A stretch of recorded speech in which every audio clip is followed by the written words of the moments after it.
Hi, Brian Miller-Hicks here.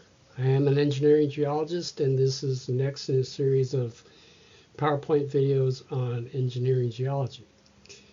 Now, a crucial part of being an engineering geologist is, as an employed engineering geologist, a working engineering geologist, we have to work with engineers, civil engineers, geotechnical engineers. We have to work with clients, property developers, builders, architects, and other engineers. So we have to establish lines of communication on particular projects at the outset. And these lines of communication throughout the project, or before the project and throughout the project, and even after the project, have to be maintained and have to be open. So that's why I refer to contracts, communications, and culpability. This is the beautiful Rady Shell music venue in San Diego, in the San Diego Bay. It's quite a spectacular structure built on an island of artificial fill in the bay. I had a hand in developing, or in executing, I should say, the engineering geology investigation for this structure, which is now underlain by some amount of fill, but actually supported on deep piers or caissons which have been drilled and set into firm material below the bottom of the bay.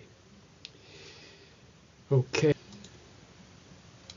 so I apologize for the small print here. This is just taken from a textbook, and it's probably not very readable unless you blow it up. But essentially, it's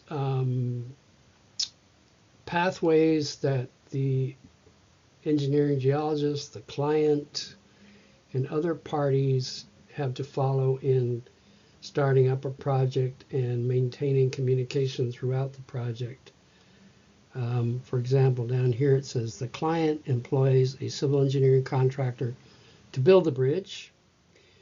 The engineer, excuse me, let me use my mouse. So that last comment was for this. The client employs an engineering contractor to build the bridge. Over here, the engineer prepares drawings and specifications for construction.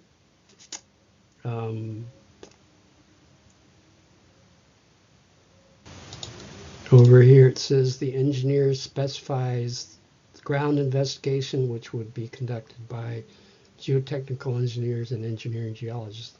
So there's many steps in conceiving a project, designing a project, investigating for the project, and executing the actual construction of the project based on a solid design, which in turn is based on a solid investigation of ground conditions.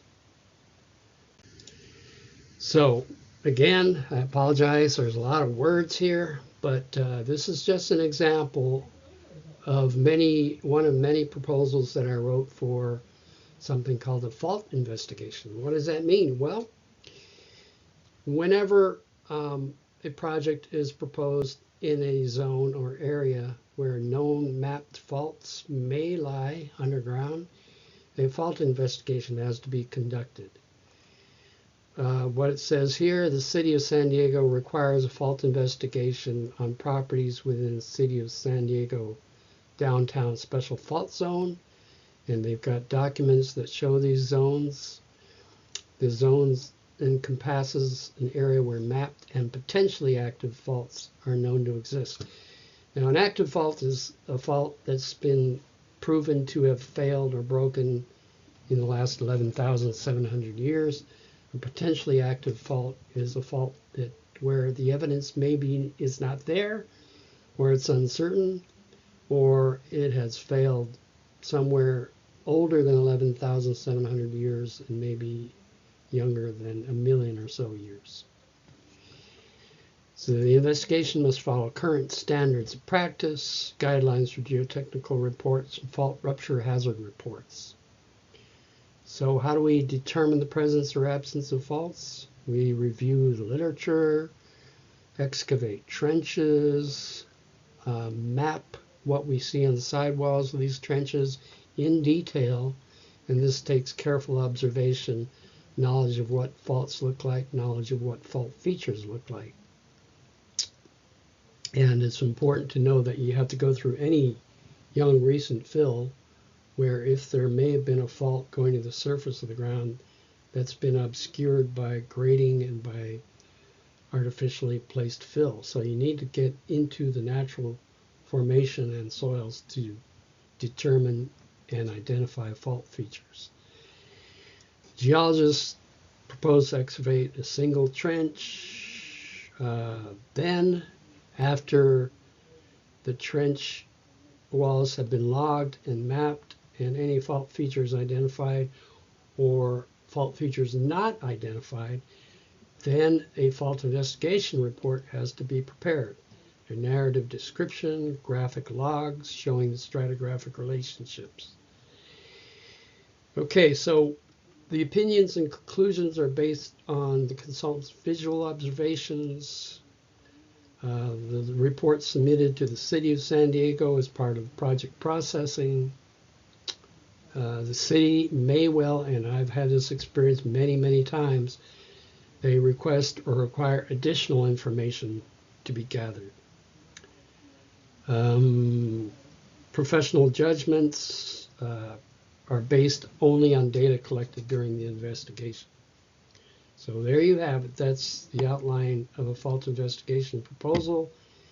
It can be quite detailed. It can take up a lot of time. It can involve some logistics issues, such as if you have to trench in a city street. That's a whole other can of worms. Takes permits, traffic plans, etc. You have to look out, of course, for utilities. Those have to be mapped out first. If there's deep artificial fill, say 10 feet deep, you have to go through that and into the underlying natural materials. And that involves, if you're going to trench that deep, you're going to have to stabilize the sidewalls with shoring to make sure there's not a safety issue when the geologist or geologists are in the trench. It's usually aluminum type shoring to brace up the opposing sidewalls of the trench. This is a very critical and crucial measure that must be taken. Legal aspects of engineering geology. So you have to have contracts. The contracts should be reviewed by a third party. There are claims procedures in case things go wrong. Then you might go to mediation, arbitration, depositions. Hopefully you don't get into the lawsuits arena. And lawsuits involve expert witnesses. I show this for two reasons. One, engineering geologists, geotechnical engineers often get sued, so they have to go through some of the steps in this process. And number two, geologists are often called as expert witnesses in construction defects cases. Let's say a concrete building slab is cracking because of expansive soils which were not removed and that condition was not remediated or mitigated. So a geologist, as an expert witness, will often go out, drill some holes, take samples, show that this is expansive soils, which means it's full of clay and expands when it's wet, distressing and compromising the structure. And then that evidence is presented during trial if it gets that far. The defendants may have their own expert witnesses who deny liability for their client. So